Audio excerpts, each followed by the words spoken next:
Hey guys, Austin here with the post-game debrief of the Oilers 3-2 shootout victory over the Los Angeles Kings. And oh boy, there was a lot to talk about in this game. There was a lot of emotions. The highs were high and the lows were very low. Let's jump right into it. In the first period, Skinner made two big saves early, and then he made a huge diving save on Pierre-Luc Dubois.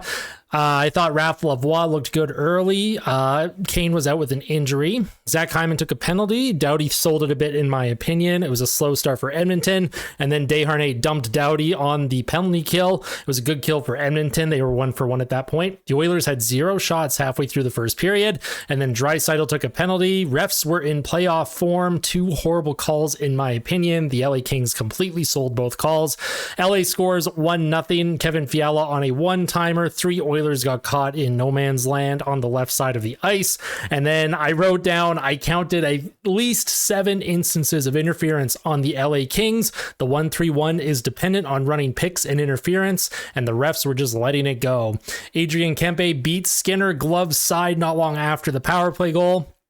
Ryan McLeod was hooked and interfered with in LA's zone prior to the goal, and Darnell Nurse was tripped in the neutral zone by Kempe before he scored that goal. At the end of the first period, it was 2-0 Kings. The shots were 11-2. The Oilers only had 2 shots after the first, and the expected goals after one were 1.25 to 0.04 for LA. Edmonton had absolutely nothing going. They had no answer for the Kings 1-3-1. But speaking of the 1-3-1, LA decided they wanted to play the rest of the game by just playing in their 1-3-1 neutral zone shell.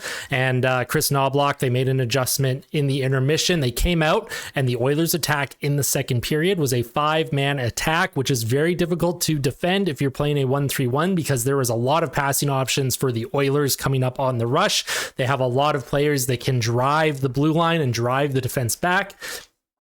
Start of the second period, top line had a good early shift. Draisaitl penalty again, and I wrote down this game is 100% rigged. Of course, when I write things down in my notes, I'm just very emotional. Do I think things are actually rigged? No, but that's just me being super biased and angry.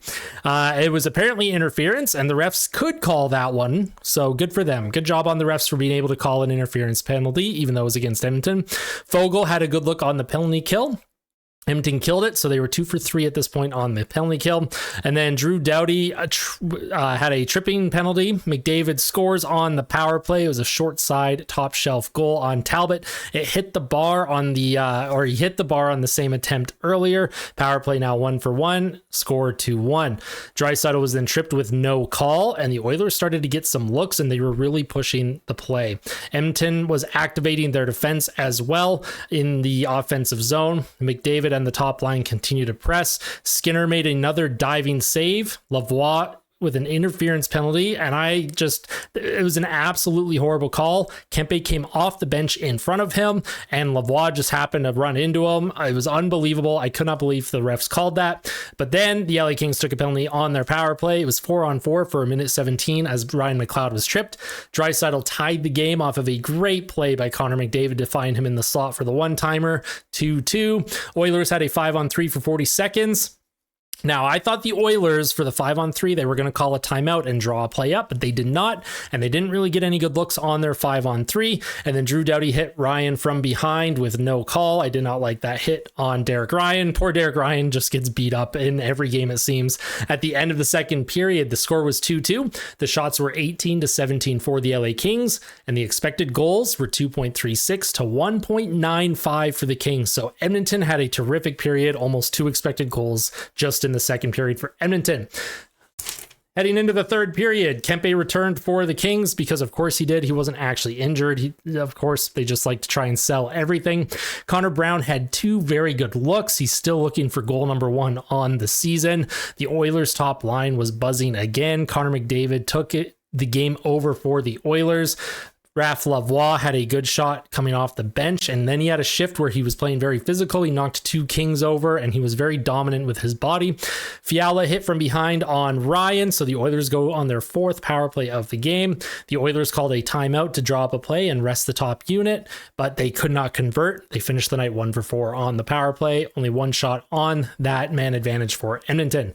Desharnais and Pierre-Luc Dubois go at it in the Oilers zone late. LA iced it with 3:35 remaining. I thought that could have been a turning point. Edmonton had a couple good looks. It was heading to OT. Draisaitl had a very good chance near the end of the third period. In overtime, Nuge made a massive save on a Kings wraparound attempt. Skinner came out of his net to challenge Kopitar, and then Ryan Nugent-Hopkins was able to get back and get his stick to prevent the wraparound. It was a wide open net if LA had been able to put that in. Both teams then just circled back to the neutral zone over and over. There was no real good looks for either team, and we went to the shootout. First shooter for LA, Trevor Moore, scored. Then Connor McDavid followed up with a goal of his own. Adrian Kempe with a goal, and then Nugent-Hopkins also followed it up with a goal. Then Grundstrom comes in for LA, misses the net, high glove side. Leon Draisaitl comes in, also misses the net, glove side. Anze Kopitar's turn, no goal. And then Derek Ryan for the win, puts a nice shot on the glove side on Cam Talbot to solidify Edmonton's victory.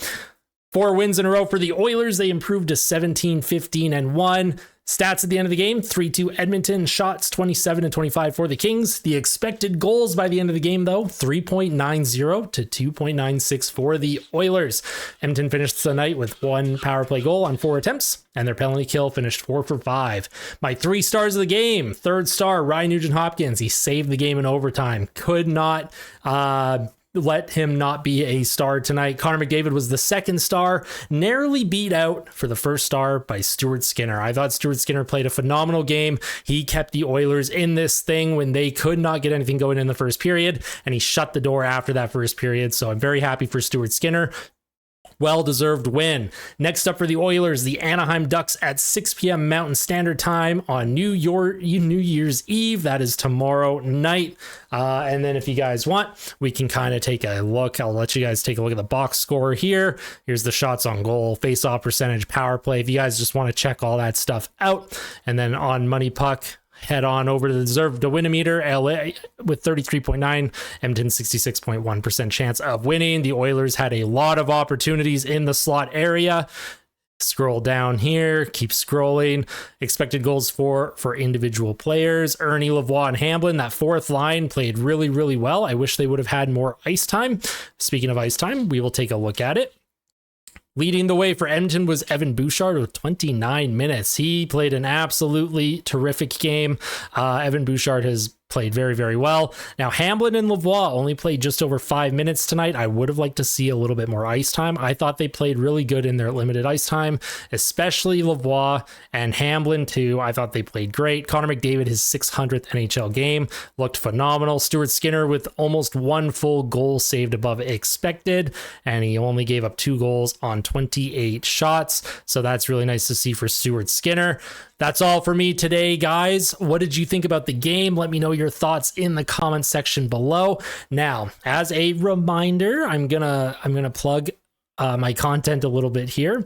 I did upload a top 10 memorable moments of 2023. I highly recommend you guys check it out. I worked hard on it, and I think it's a great video. There's some fun stuff in there and some unexpected surprises.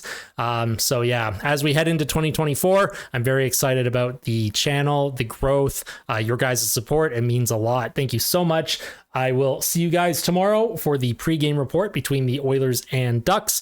Thank you so much. Like the video if you liked it. Subscribe if you really liked it. Sorry, it's late. I'm tired. I'm heading to bed. Have a great night, guys.